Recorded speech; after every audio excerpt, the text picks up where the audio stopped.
বিসমিল্লাহির রহমানির রহিম। আসসালামু আলাইকুম প্রিয় শিক্ষার্থী বন্ধুরা, আশা করি আপনারা আল্লাহর রহমতে ভালো আছেন, সুস্থ আছেন, সুন্দর আছেন এবং আপনাদের পড়াশোনার কার্যক্রম চালিয়ে যাচ্ছেন। আজকে আমরা আপনাদের সাথে আবার নতুন একটি বিষয় নিয়ে কথা বলবো। আপনারা টাইটেল দেখে বুঝতে পারছেন যে শতমক বা শতহারি, ঠিক আছে।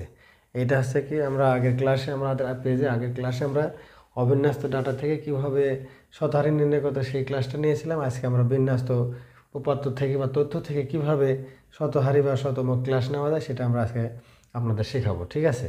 এখানে দেখুন একটা শ্রেণী লেখা আছে, এখানে 10 থেকে 20 আপ টু 90 থেকে 100, ঠিক আছে। এই শ্রেণীতে আপনারা একটা গণসংখ্যার মান দেখতে পাচ্ছেন, এখানে গণসংখ্যার মানগুলো দেওয়া আছে। এটাকে আপনারা প্রথমে যোগ করে নেবেন, ঠিক আছে। তাহলে n সমান 244। এখন আমাদের যে কেন্দ্রীয় প্রবণতা অধ্যায়, সেখানে আমাদের গড় আছে, মধ্যমা আছে, প্রচুরক আছে, ঠিক আছে, চতুর্থক আছে। এই ক্লাসগুলো আমরা আমাদের পেজে অলরেডি দিয়েছি, ঠিক আছে।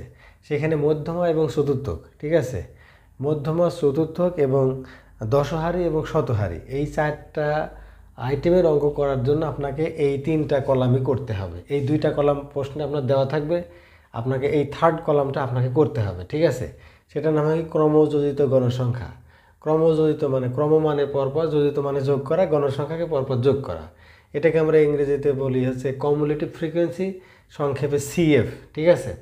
এখন দেখুন এই গণসংখ্যাগুলোকে পরপর যোগ করে এখানে লেখা হয়েছে।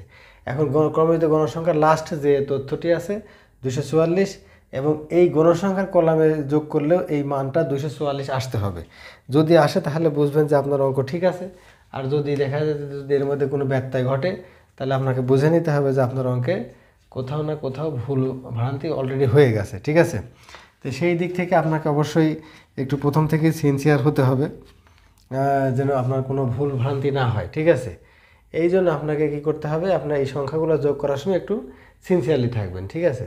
এরপর আমাদের এই কাজটা যখন শেষ হবে তাহলে আপনাকে কী করতে হবে, আপনাকে এখন শতহারি শ্রেণী নির্ণয় করতে হবে, ঠিক আছে। তাহলে শতহারি শ্রেণী নির্ণয় করার বুদ্ধি হলো কি, যেহেতু এখানে 50তম শতহারি নির্ণয় করতে বলা হয়েছে, ঠিক আছে। প্রশ্নে 50তম থাকতে পারে, 75তম থাকতে পারে, 90তম শতহারি নির্ণয় করতে বলা থাকতে পারে, ঠিক আছে। যেটাই থাক না কেন আপনাকে সেম রুলেই আপনাকে সলিউশন করতে হবে, ঠিক আছে। এখন আপনি 50তম শতহারি কীভাবে বের করবেন, 550n/100, ঠিক আছে। শতহারিকের জন্য 100, আর যেহেতু আমাদের 50তম শতহারি তাই 50n, তাহলে 50 গুণন n এর মান 200 কত 44/100, ঠিক আছে, বাই 100। এটাকে আপনাকে কী করতে হবে, আপনাকে এটা গুণ করে নিতে হবে, ওকে। 50 গুণন হলো 244, ভাগ হলো কত 100, ঠিক আছে, ভাগ হলো 122, ঠিক আছে। তাহলে আপনাকে লিখবেন 122তম মানটি CF এর কার মধ্যে আছে, এই যে 134 আছে না, এই 134-এর মধ্যে এই 122তম মানটা আছে, CF এর 134-এ অবস্থিত, ঠিক আছে,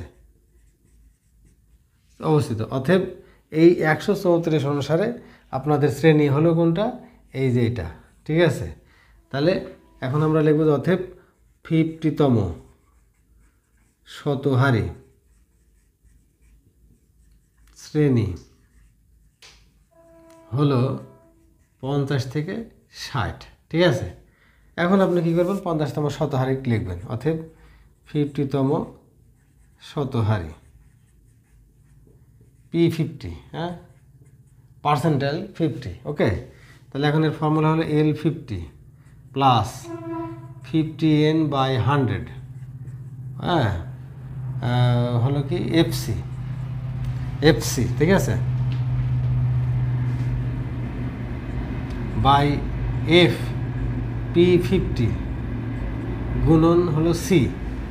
এখানে আপনি হেয়ার দিয়ে সব মানগুলো লিখে নিতে পারেন, L50-র মান এখানে লিখে নিতে পারেন, ঠিক আছে। এই 50n/100, 50n/100 সমান এর মান হলো কত 122, ঠিক আছে। FCর মান হলো কত, এই শতহারি শ্রেণীর শতহারি শ্রেণীর আগের শ্রেণীর ক্রমযুক্ত গণসংখ্যা, এই যে 99, এটা হলো আমাদের FC, ঠিক আছে। তাহলে FCর মান হলো কত 99, আর P50 মানে এটা হলো শতহারী শ্রেণীর গণসংখ্যা। শতহারী শ্রেণীর গণসংখ্যা কত আমাদের? শতহারী শ্রেণীর গণসংখ্যা আমাদের কত হলো? 1 2 3 4 5 6, 1 2 3 4 5 6, 35। ঠিক আছে, এটা হলো কত আমাদের? 35। তাহলে আমাদের কত? 35 লিখবো আমরা। আর সি মানে শ্রেণী ব্যবধান। শ্রেণী ব্যবধান আমরা এখানে দেখতে পাচ্ছি 10। ঠিক আছে, তাহলে আমরা এখানে 10 লিখলাম। তাহলে এখন মানগুলো আমরা এখানে বসাই দেবো। তাহলে L50 মান হলো কত? 50। ঠিক আছে, তাহলে আমরা লিখলাম 50 প্লাস এখানে হলো কত? 122 মাইনাস 99, এটার মান হলো কত? 35 গুণন শ্রেণী ব্যবধান 10, 50 প্লাস এখন এটাকে যদি বাদ দিয়ে দিই, ঠিক আছে, তাহলে হলো কত? 9 আর 3 12, তাই না? তাহলে 23 গুণন 10 বাই 35, 50 প্লাস 230 বাই 35, 50 প্লাস এখন 230-এ আপনারা ভাগ দিবেন 35 দিয়ে। ঠিক আছে, 230 ভাগ 35 6.57। তাহলে যোগ দিলে হলো কত? 56.57 অ্যান্সার।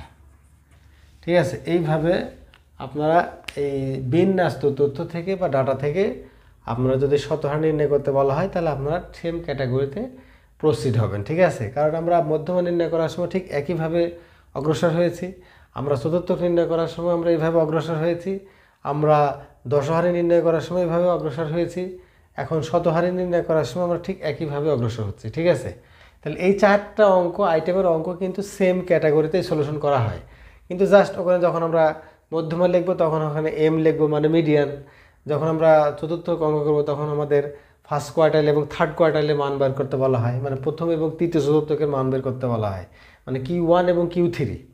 আর যখন দশহারি বের করবো তখন তো লেখাই থাকে যে 10তম দশহারি বা 15তম দশহারি, তাহলে লিখবো কি D15, D10। ঠিক আছে, ডিসাইল মানে দশহারি।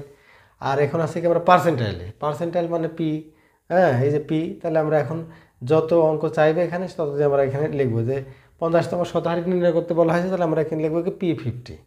ঠিক আছে, এই জন্য L50 মানে কি 50তম শতহারির নিম্ন সীমা কত।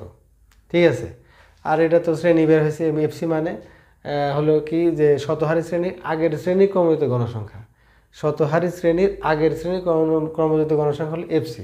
আর FP50 মানে হলো শতহারি শ্রেণীর গণসংখ্যা, F মানে ফ্রিকুয়েন্সি মানে গণসংখ্যা, তাহলে P50 মানে কি 50তম শতহারির গণসংখ্যা।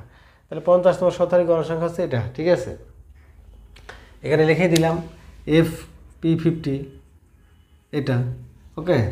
আর সি আছে সূত্রে, সি মানে কি ক্লাস মিডিয়ান মানে শ্রেণী মধ্যমান বা ব্যবধান কত। ঠিক আছে, তাহলে এটা আমরা এখন মান এখানে সেট আপ করলাম, সেট আপ করার পরে আমরা ক্যালকুলেশন করে আমরা অ্যান্সার পেয়ে গেলাম। ঠিক আছে, তা আশা করি আপনাদের বইয়ে এরকম শতহারিকের অঙ্ক অনেক আছে। ঠিক আছে, আপনারা সেগুলো সেম ক্যাটাগরিতেই সলিউশন করবেন। ঠিক আছে, আর কোনো ওয়ে নাই।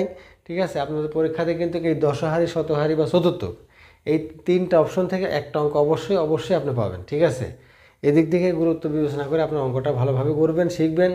আর অবশ্যই আপনারা আমাদের পেজটাকে ফলো করবেন এবং ভিডিওগুলো শেয়ার করবেন। ঠিক আছে, ততক্ষণ ভালো থাকুন, আল্লাহ হাফেজ।